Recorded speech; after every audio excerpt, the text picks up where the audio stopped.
Um, I wanted to talk about some things, get some things off my chest, philosophical things. I think it's liberating feeling to be slutty. Sometimes like it's okay. Sometimes it's like when girls are slutty, they think they're being empowered.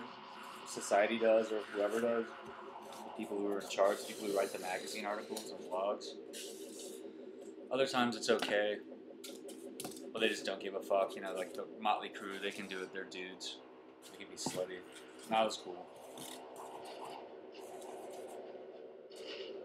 Either way, it feels liberating to be the person who's being slutty and having lots of sex. Because people do seem to like sex.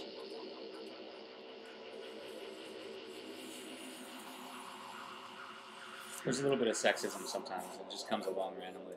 Like, no one wants to hear an artist say that they're slutty. That's a male artist. A female artist, that's pretty cool right now. That probably will change by the time this video comes out. Maybe I'm part of its change right now.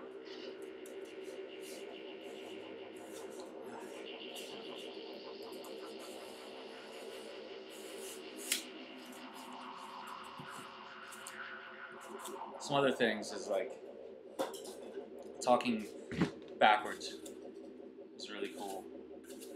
Even if you don't know what it says, even if you don't know what I'm saying, you know, just knowing that there is a backwards message. It's cool, largely because of the whole like Christian backwards message kind of thing, backmasking, secret messages telling kids to kill themselves or something like that. I mean, at least when I tell people to kill themselves, I'm doing it forwards. I'm just kidding. I don't tell people to kill themselves. I don't think it's a good idea. But apparently there's been some other people, Robert Anton Wilson, Aleister Crowley, other people have made reference to talking backwards messaging, or whatever the hell it is. Either way, it still kind of maintains this kind of rock and roll cool.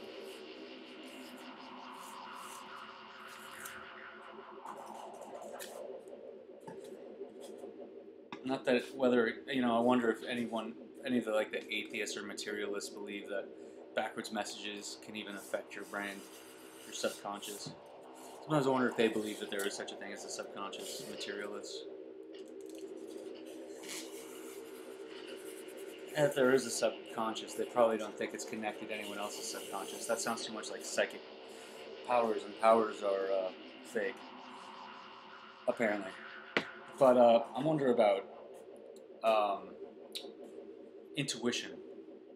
Like, how intuitive can someone be before they're like pretty much what you would consider to be psychic? And doesn't even the word intuitive kind of mean the same thing as psychic? Whatever, they're more comfortable with the words because it's less voodoo. Plus voodoo.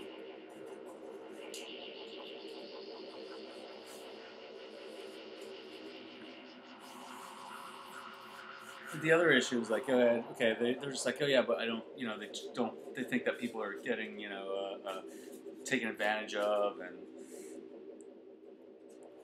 are going off and being violent and becoming fundamentalists or something like that if they believe in things like that. And that, you know, I agree that that's, you know, kind of a risk. I think that not believing in things makes them really not work, though. Like, there's a possibility that humans are going to evolve, right? I mean, it's a possibility. They're going to evolve into these powers, maybe some telepathic powers, ESP, something. Maybe some people already have started to. There seems like there's some people who seem capable of it. Maybe it isn't all smoke and mirrors. Who knows? But I do know that there was exercises that you could do, or people were learning it. Someone who is a like fundamentalist materialist would probably fail at it. It's like the anti-placebo effect. Like, you know, people who think they're going to get healed by faith healers sometimes do because of the placebo effect. Well, the materialists are definitely keeping things from happening by their staunch disbelief.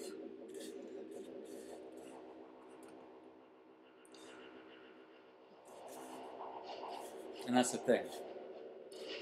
It's like how close. I like to do my little experiments sometimes, and I don't know that they're conclusive whatsoever. I don't really think they are, and it is art after all. It's art, which is like not really. It doesn't have, it's like freestyling. It's like freestyle skateboarding before the tricks are figured out. You know, it's like the pre-trick moment, the moment where you are practicing something and you don't even know what it's going to be exactly, but you're standing on the wheel in a weird way and you see if you can spin whatever. You know, it's a trick. It's a trick before it's a trick. That's what I think art is sometimes.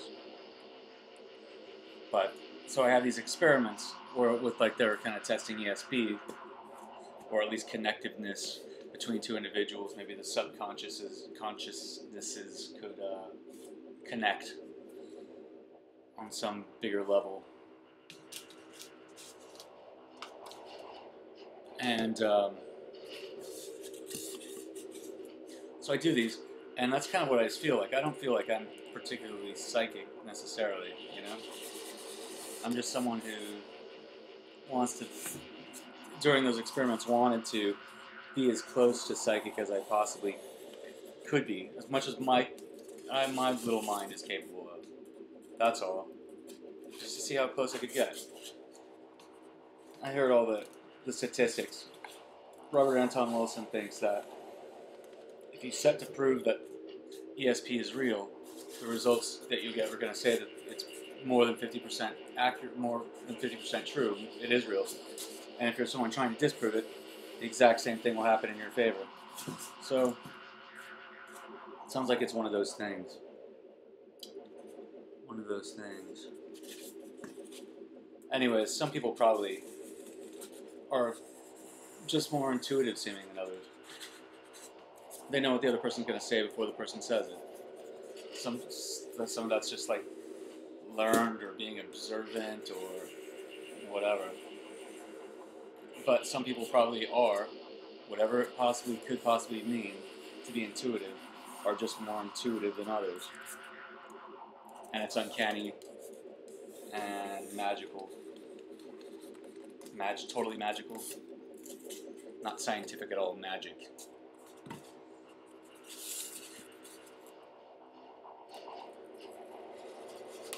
I get in these discussions and I don't even know if I even care. I like to, sometimes I say, I lash out at atheists, people who are like, full-on atheists, but really what I mean is materialists. Those are the people I have problems with.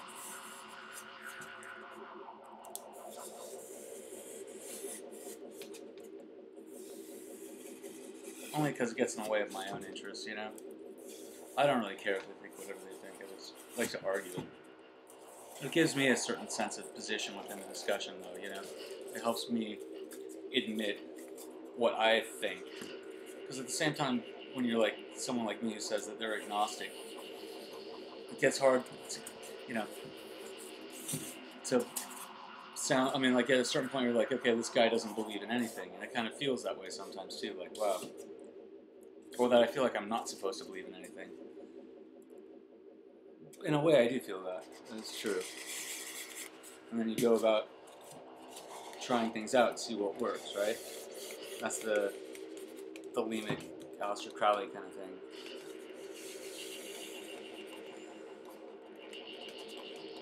It's kind of scientific, really. You go about it that way. And they believe that they're scientific as well.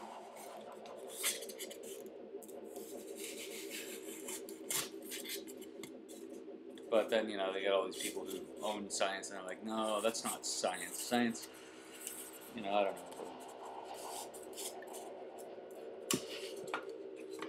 It was for that I was thinking that if I were to do it backwards, that it might be something different. The same thing. God damn you. God damn you. That was what it was when I was coming at from that discussion for floor sequential interrogatory bastions of festoonable Hackensack Christianity.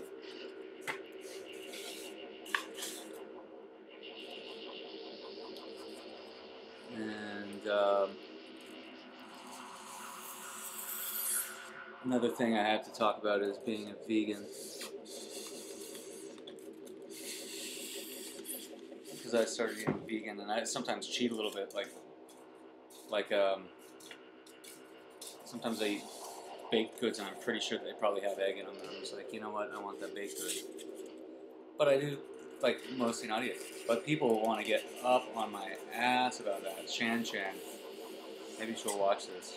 Probably not, but, hopefully. She likes to call me, I don't know, as if I'm being like some kind of hypocrite, as if I'm a religious leader telling her to repent, while at the same time having affairs or something. Like I fit into that category because I try to eat vegan. I just try to do it because I think it's going to be healthy or whatever. Then she's like, oh yeah, well, we can't eat French fries then because French fries aren't healthy, and gets all like, I'm like, yeah, I don't know what her deal is. Fucking defensive. It's not my fault she feels guilt because she likes to kill animals. That's part of it. I do think. I know mostly I do it for health. I do it for health, but I do feel like it's kind of all I can do. To the best of my ability, to be moral in my own way, because it's like, chauvinistic. You think of animals, and you think, okay, well, this is okay to kill them because they're lower beings, they're lower creatures. But then you're like, it's not okay to kill humans to eat them. Get the different taboos or whatever, but you've been wrong before about people being or beings being lesser. That in Europe, what if the Europeans thought that the Africans were lesser when they took them off to be slaves?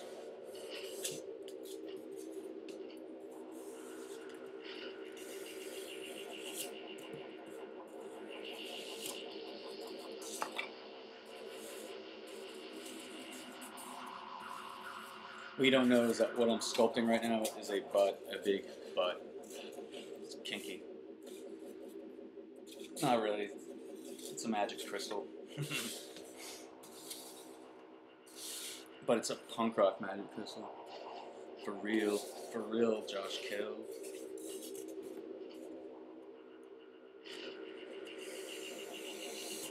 Bunny rabbits, pukas, stuff. I do still stand by that. Like, the universe is weird. And I stick with that thought because I think that that's a good thing to go by. I think it's cool, too, for me to be an artist and think that way.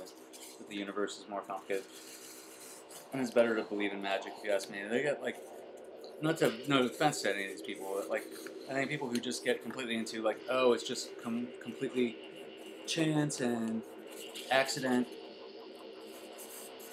I pour the paint and it just lands that way, and that's what makes it. There's no God involved or whatever. I mean, that's fine. I mean, that's their angle on it.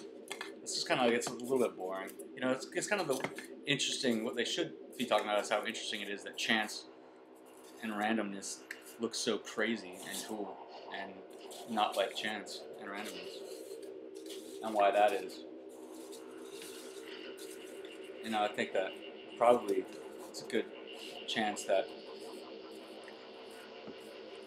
things are, like I said, a lot weirder than we understand. We're probably the universe is more in control. The universe, the bigger Mother Earth or something like that. Other than us, the other than us is probably bigger and probably conscious. And we're experiencing just a little moment of consciousness that our brain represents. Or maybe we are the tools of consciousness. Our brains are just the software. Or our brains are the hardware, is what I meant. And, you know, all that stuff. Rupert Sheldrake and morphogenic fields and or morphic whatever. Alan Watts talking about, you know, bound or perceived boundaries of self. That's all good stuff. It's all pretty interesting.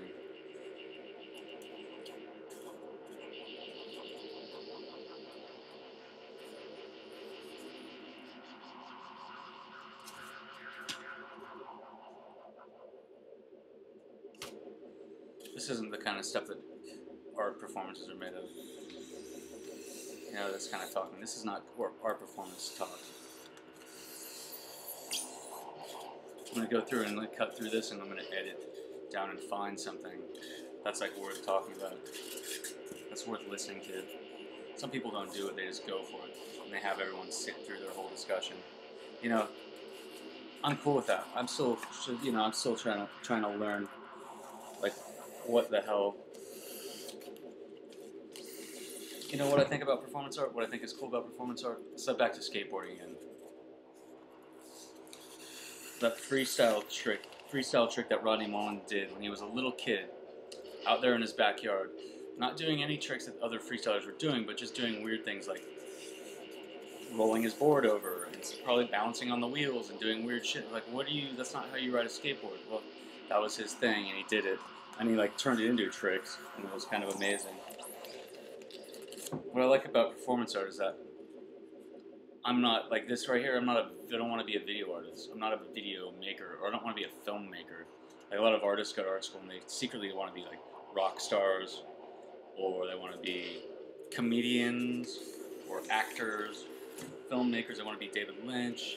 You know, that's all cool. I mean, they're all artists, you know, but they don't want to be just straight up artists. They want to be some other kind that, you know, I don't know, where you get laid more or something like that. I don't know.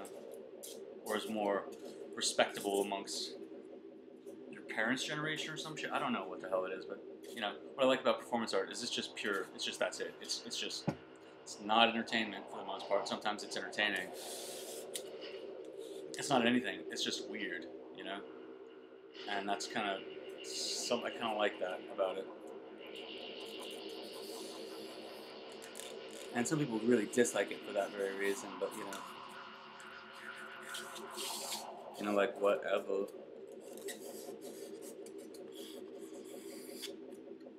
This is performance art. This is art, probably because it's so boring. That's what defines it, helps define it as art. And that's cool, you know, it's lucky for me. You know, I've tried so hard with my paintings and little sculptures. Probably tried too hard.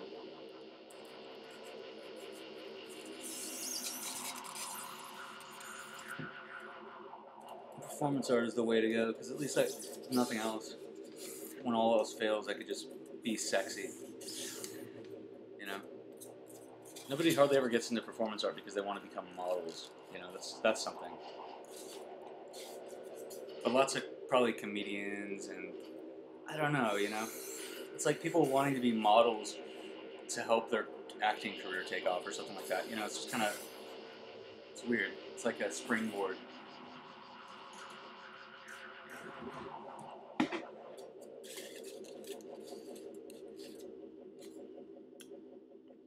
That's exactly it. This video is so boring. Why? Because it's art. You know, someone's gonna sit through this and watch it. So that's cool, and they might actually get something out of it. I'm asking a lot, though. It's been going on for 19 minutes. 19 and a half minutes. That's fucking long for this shit. I'll be kind and I'll edit some of it, but oof.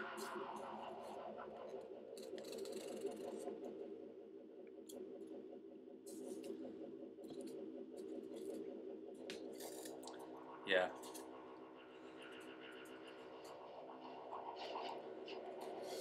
So that's hard for me to separate. You know, when you're doing performance art, like I know that this is me. At the same time I'm sitting here talking about the ego and how this is you. Like I might be you, we might be the same, we might be different positions, who knows. Lots of ways to discuss it.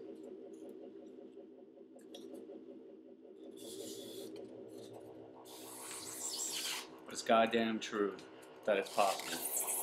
And it's really the possibilities, that you don't want to narrow out down. You know, stay open to the possibilities. If you're a good scientist, materialist, I'm talking to you. If you're a good scientist, you would keep the possibilities open. The ones that you can't describe. You blow off certain things. I know how this scientific establishment blew off Wilhelm Reich, or demonized him rather, not just blew him off, but sent him to hell because they didn't like the sound of his stuff. There's a whole there's books about it. Lots of conspiracy, if you ask me, genuine conspiracy discussion about Wilhelm Reich and his orgone accumulators.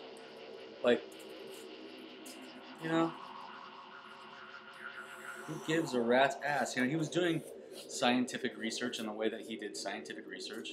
It sounded like he was collecting, data, and it was legit enough. To the point where you want to kick him off, send him to jail, for fuck's sake. That's crazy. Burning his books in the United States, that's serious. Wilhelm Reich, look him up. There's a lot of kooks that are into him, of course. Like me.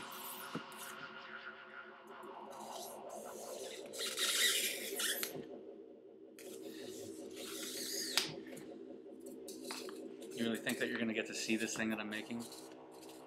You'll see it. You'll see it in your dreams if you're lucky.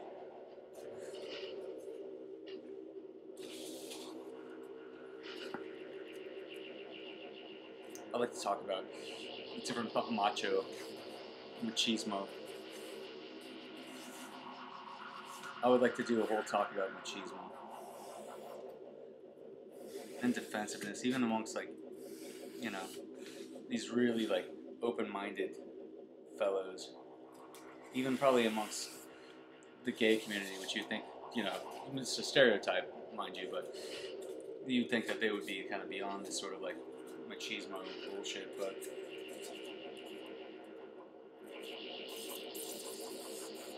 I bet they love to, when someone's flexing their machismo muscle, but, I do too, like to give it to them, sock it to them, give it back to them and tell them how much their girlfriends would rather be sleeping with me. That's one possible reaction. I'm just going to keep babbling on.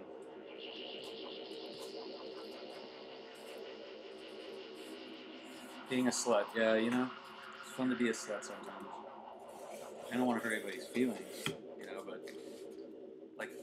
what's wrong with having lots of sex? And someone's like, oh, because birth control and blah, blah, blah, blah. I understand, I know. That's what I'm saying,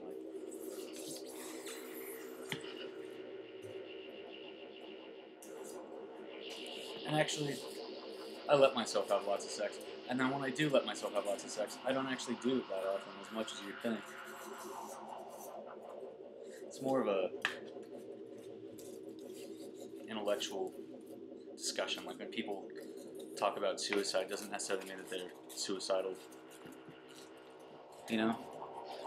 But then sometimes they're talking about it philosophically, and it turns out, wow, they actually were suicidal.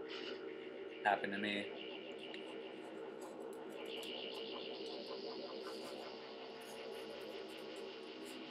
I don't know. Death is very interesting. Sometimes I think that we're living in stages of death, various stages of death. Death might be an entity that's always hanging around. And whether that really means anything or not, it's an interesting way of looking at things for me. After Megan hung herself, I was getting into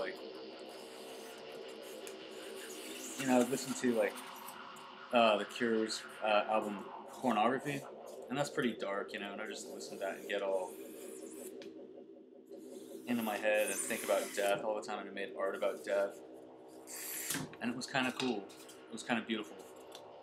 Death and sorrow is kind of beautiful.